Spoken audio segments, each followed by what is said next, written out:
It's been an interesting 2020 to begin. We have the election coming up in November. Where do you feel like? It's all about the election in November. We either lose democracy or we don't. You want your freedom, they are taking your rights away from you while you sleep. People have no idea. There has been war has damn near been declared on California itself. Trump is so twisted and sick. But what gets me is it's coated with evil.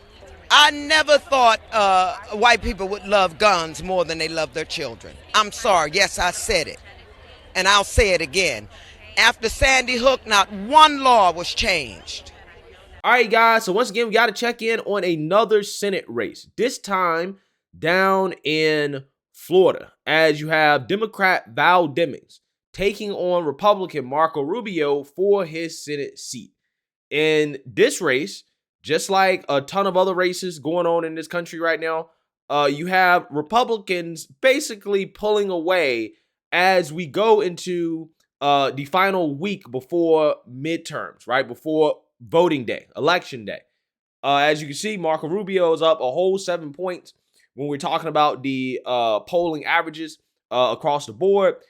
He has a solid lead on Val Demings. Again, this should be unsurprising. We're seeing this pattern happen all across the country. Again, Republicans are just pulling away at this point, as it seems like the Democrats and their take-home messaging regarding January 6th, the so-called attack on democracy, the voting rights conspiracy, all the things that they talk about, racism, all this stuff, it's not working, okay? Because it seems like what people actually really care about are things that are actual, real, tangible issues that affect their lives, like, inflation, the border, crime, etc.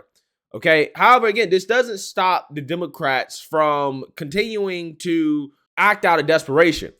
And I want to talk about this video of a stump speech that actress Jenifer Lewis was giving for Val Demings, who, again, is behind in the polls. That really does show you guys how desperate the Democrats have gotten to get some votes. Take a look. Marco Rubio is alive. He is, y'all see that debate? Lied his ass off.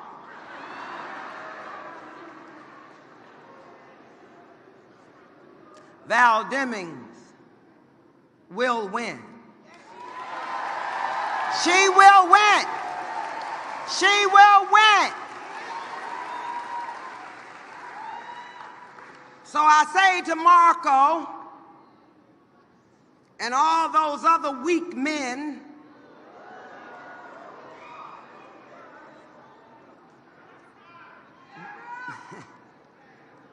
before you lie to us,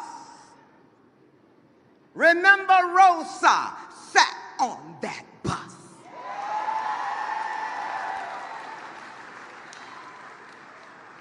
Before you tell your tale, remember Mandela sat in that jail.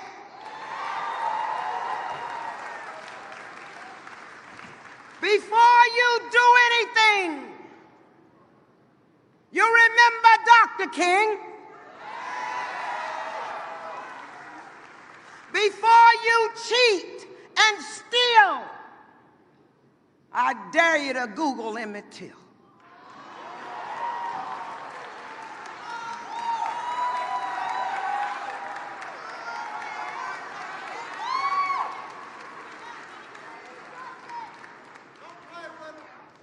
Emmett Till, you say it. Emmett Till. Say it again, Emmett Till. Yeah, what the F is this woman talking about? What are you talking about? What does Rosa Parks, Martin Luther King Jr., Nelson Mandela, or Emmett Till have to do with what you are talking about? What do they have to do with the midterm elections?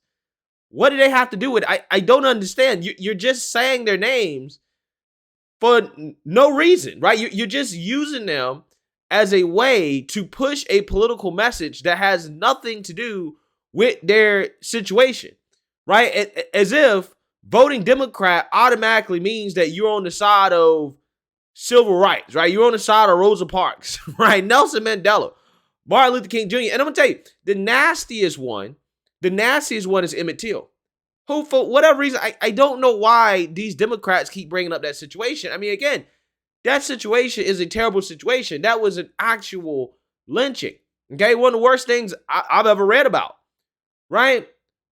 But what does that have to do with the race going on down in Florida? Nobody's getting lynched, right? Nobody's getting lynched in 2022.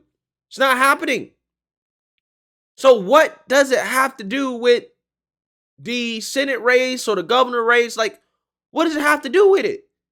You're using that tragedy as a way to push a political point, to push a political party in a speech that has nothing to do with that tragedy at all. It has nothing to do with any policy surrounding that tragedy. Nothing. You're just saying these names, right? Before you cheat and steal, think about Emmett Till. Well, what does Emmett Till have to do? Like what? Like what? Right? Like what? Like what? What does that have to do with anything? What are you talking about? What are you trying to say? Are you trying to say that if you vote for Marco Rubio over Val Demings, that somehow, some way you support what happened to Emmett Till, or you are voting for laws to allow what happened to Emmett Till to happen again? I'm not sure. What exactly are you trying to say? I mean, she out here telling people to Google Emmett Till. For what reason, I really don't know. Maybe she's trying to promote the movie, but you might want to be careful, okay? Because if you Google Emmett Till and the history of anti-lynching legislation in this country, you might find out that Democrats are the ones that have historically been against anti-lynching bills that have been proposed in Congress by Republicans. So again, I can make the argument here that, Democrats, they're probably partially responsible for what happened to Emmett Till. More than likely, the people that participated in that crime that lynched Emmett Till probably were Democrats. We know Democrats were opposed to these bills back in the day when Republicans were pushing this stuff. I'm just saying, why are you trying to guilt trip people with a situation, a horrible situation, a tragedy that happened to a boy almost 70-some years ago, by the way, to get people to vote Democrat? Again, this is desperation. This is what you call desperation. This is what happens when you don't have anything. You don't have a platform. You can't talk about inflation. You can't talk about crime. You can't talk about a boy. You can't talk about anything good. So what you do is that you race bait, right? You take race baiting to a whole new level with this crap right here. If I'm in that audience, I'm just like, what are you talking about? Why are you giving this speech? Right?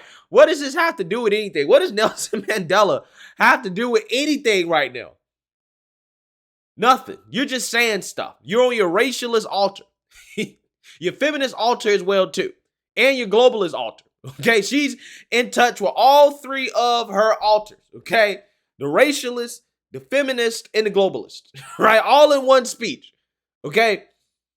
But again, what really, gets me about this, guys, is the fact that this woman has a history of making racist comments, right? Very racialized comments.